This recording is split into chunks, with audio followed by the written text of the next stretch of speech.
Hey everyone, welcome back to the Deep Dive. Yeah. Today, we're diving into a topic that I think is going to be really relevant to a lot of you. Mm. Rage baiting and its impact on autistic individuals. Okay. Now, you might be here because you're maybe prepping for like a difficult conversation Mm. or trying to understand someone in your life, or maybe you're just curious about this very specific aspect Yeah. of navigating the world as an autistic person. Right. Whatever brought you here, we've got some super interesting insights coming up for you from the sources that you provided. Great. Did you know that autistic adults are statistically more likely to face homelessness? Oh, wow. It's true. Yeah. And this vulnerability often stems from their inherent trust in others, a quality that can be exploited through tactics like rage baiting. I see. So let's get right to it. Okay. What exactly is rage baiting, and why is it especially challenging for autistic individuals? That's a great question. Rage baiting is a manipulation tactic, plain and simple. Okay. It's about deliberately provoking someone, pushing their buttons to get a specific reaction. It's actually very closely tied to narcissistic behavior because narcissists thrive on power and control. So it's not just like someone being argumentative or something, it's more calculated. Exactly. The narcissist uses rage baiting to gain control of your emotions, your responses, and even the whole situation. Right. They get a kick out of the drama and the chaos. That's unsettling. Can you give us some specific examples of these tactics? I'm sure our listeners are eager to know what to look out for. Absolutely. So imagine someone making a provocative statement that they know will upset you, deliberately targeting your sensitivities, or asking loaded questions that are designed purely to stir the pot. Oh, so it's not just disagreeing. It's about the underlying intention, like they're setting a trap almost. Yes, it's about creating a reaction. Yeah. And for the narcissist, it can be a way to feed their ego. By winning an argument, they feel superior and in control. I see. And wouldn't it also be a handy way to distract from their own actions? Yeah. Like if they're about to be called out on something, wouldn't starting a fight shift the focus away from them? You're spot on. Rage baiting can absolutely be a form of deflection.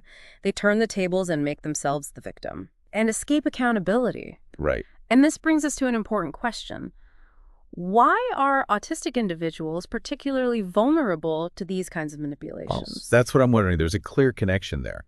But what makes autistic individuals more susceptible? It has to do with the unique ways autistic individuals experience and interact with the world. Many autistic people have difficulty interpreting social cues, especially those subtle ones that signal sarcasm or ill intent. Yeah. So what might seem like a playful jab to some could be perceived as a genuine attack by an autistic person. That makes a lot of sense. And their trusting nature, the quality that we mentioned earlier, that might make them more vulnerable to certain situations, plays a role here too, right? Absolutely. Autistic individuals often approach interactions with a genuine desire to connect and believe in others' good intentions. This can make them less likely to suspect manipulation. It's like they're coming from a place of honesty and directness, which makes them particularly susceptible to the indirect aggression of rage baiting. Okay, so we're starting to see how these pieces fit together. But knowing is only half the battle. What practical steps can autistic individuals take to recognize and resist rage baiting when they encounter it? Awareness is key. The more you understand about the signs of rage baiting, the faster you'll spot it. Okay. Ask yourself, is this person genuinely trying to have a conversation, or are they pushing my buttons? So taking that moment to pause before reacting is crucial. Don't let the emotions take over immediately. Exactly. Breathe. Analyze the situation. And try to consider their intent. Okay. And this is where self-care comes in. Self-care. How does that tie into resisting manipulation? Well, when you're stressed or overwhelmed, you're far more likely to react impulsively, and that's precisely what the manipulator wants. So taking care of your well-being, getting enough sleep, managing stress, doing things you enjoy can actually strengthen your defenses against these tactics. And that's the idea. You're building resilience, making yourself less susceptible to those emotional triggers.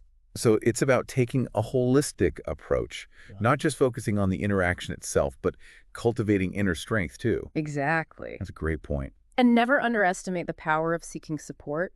Don't be afraid to talk to trusted friends, family members, or therapists about what you're going through. They can offer valuable perspective and help you process difficult emotions. It's like having a sounding board, someone to help you see things more clearly. That's incredibly valuable. Now, the source material also mentions setting firm boundaries as a way to combat these tactics. But I imagine that could be especially challenging for autistic individuals, right? You're absolutely right. Setting boundaries can be tough, especially for those who might struggle with assertiveness. Yeah. But remember, you have the right to protect your emotional well-being. Can you give us an example of what that might look like in a real-life situation? Absolutely. Let's say someone makes a derogatory remark about something you're passionate about. Instead of getting pulled into a heated argument, try calmly stating, I respect your opinion, but I don't appreciate how you're talking to me. So you're acknowledging their viewpoint, but also drawing a line in the sand. I can see how that would be a powerful way to set a boundary. Precisely. And if they continue to push your buttons, don't hesitate to disengage from the conversation. You don't owe anyone access to your emotional space, especially if they're using it to manipulate you. This is giving me so much to think about. Yeah. What stands out to you from what we've discussed so far? For me, it's crucial to remember that rage baiting is a form of abuse. Autistic individuals deserve to be treated with respect and understanding, not exploited for someone else's gain. Recognizing these tactics is the first step toward protecting yourself and those around you. Absolutely. And building a support network of people who understand and validate your experiences is vital. Exactly. Now, building on that, the source material also highlights the lasting impact of these encounters. Rage baiting isn't just about that heated moment. It can have ripple effects. You're right. It's not just about feeling angry or upset at the time. It's about the potential for longer-term emotional consequences, especially for autistic individuals. Precisely. Autistic individuals often experience heightened sensitivity to criticism, and because they might have difficulty deciphering intent, they can internalize those hurtful words and start questioning their self-worth. Imagine someone constantly questioning your intelligence or dismissing your achievements. For an autistic individual who might already be navigating self-doubt, that can be incredibly damaging. It makes me think about those online spaces where people deliberately provoke others just for views or engagement. Hmm. It's almost like rage baiting as a form of entertainment, which is pretty disturbing. You've hit on a crucial point. Sadly, it's a growing trend. Vulnerable individuals, including those on the autism spectrum, are being targeted and exploited for the sake of clicks and amusement. That's a stark reminder of why it's so important to be aware of these tactics, both online and in person, not just for our own well-being, but to support those who might be more susceptible to this kind of manipulation. And speaking of support, our sources mention some organizations that could be helpful for autistic individuals and their families. Yes, the National Autism Association, NAA, and the Autism Society are fantastic resources. They offer a wealth of information, support groups, and advocacy services. So they're not just for those directly experiencing rage baiting, but for anyone who wants to understand autism better and help create a more inclusive environment. Absolutely. These organizations play a crucial role in raising awareness, promoting acceptance, and empowering autistic individuals.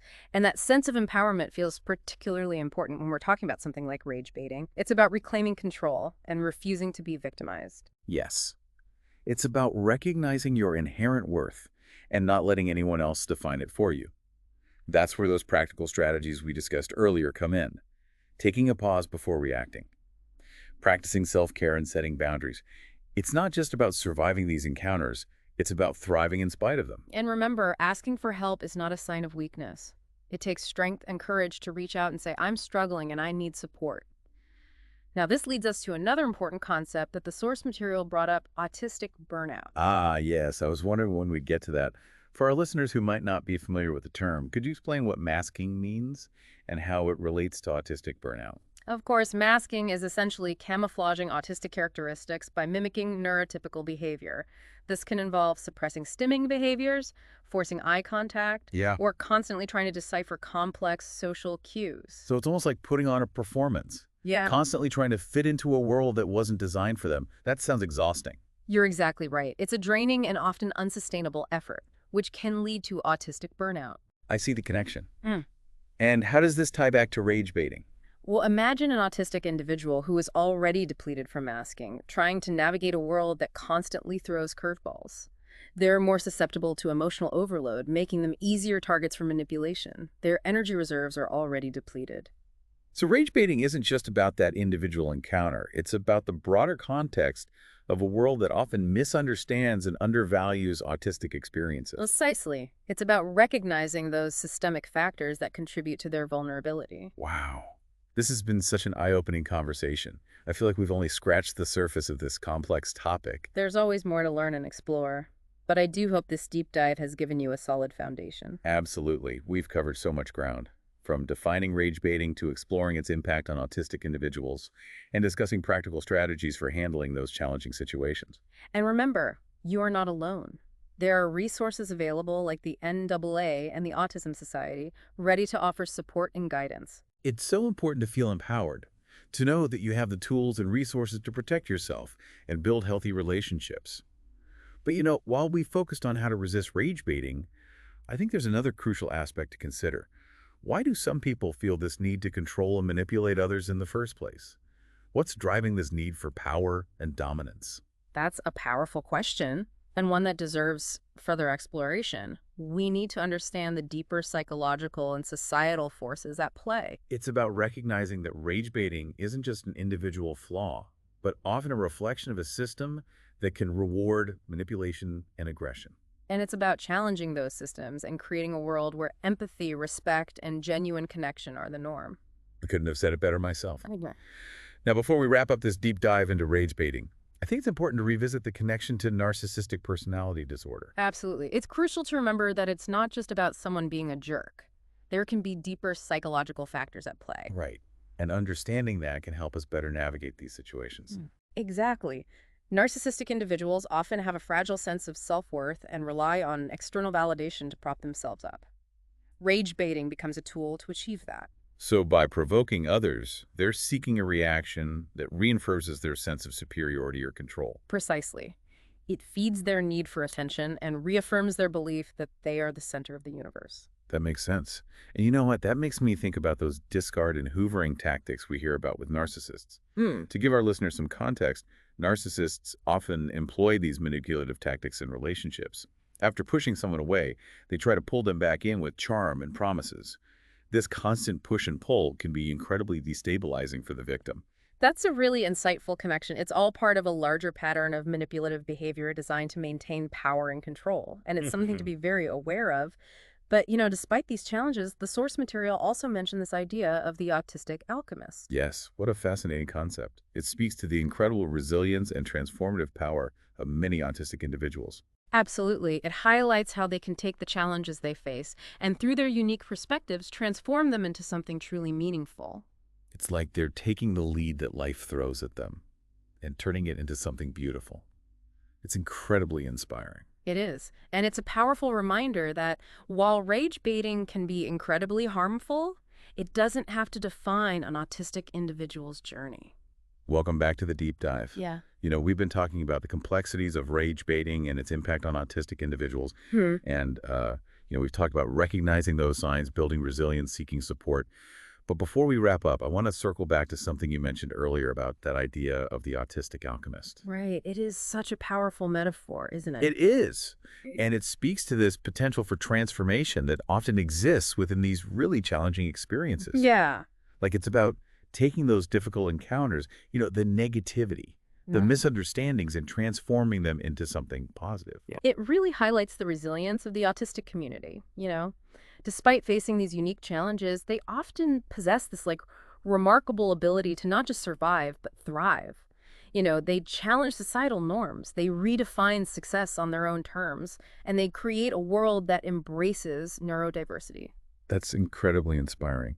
It's a reminder that while rage baiting can be so hurtful, it doesn't have to define an autistic individual's journey. Absolutely. It's about recognizing their inherent worth, fostering that self-love, and surrounding themselves with a supportive community. It's about empowering them to embrace their authentic selves. So well said. Yeah. As we conclude this deep dive, what's one key takeaway you want our listener to remember? Knowledge is power. The more you understand about rage baiting, about narcissistic behavior, and about the unique challenges and strengths of autistic individuals, the better equipped you'll be to navigate these really complex situations. I wholeheartedly agree. And remember, you're not alone.